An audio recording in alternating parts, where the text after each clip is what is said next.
ਹਾਂਜੀ ਬਾਈ ਜੀ, ਕਿੱਦਾਂ ਕੀ ਹਾਲ ਚਾਲ ਆ? ਠੀਕ ਹੋ?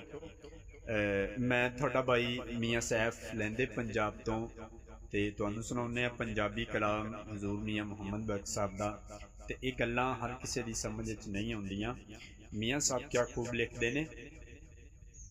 ਖਾਸਾਂ ਦੀ ਗੱਲ ਨਹੀਂ ਮਨਾਸਿਬ ਆਮਾਇਆ ਗੇ ਕਰਨੀ, ਮਿੱਠੀ ਖੀਰ ਹੁਕਾ ਮੁਹੰਮਦ ਕੁੱਤਿਆਂ ਗੇ ਤਰਣੀ,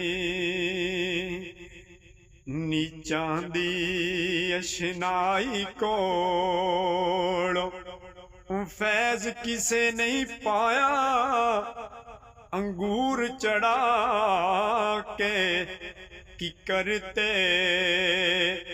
असा हर गुच्छा अजमाया,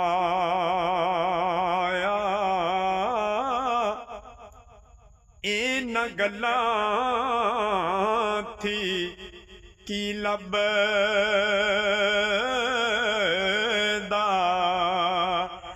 कि ऐब किसे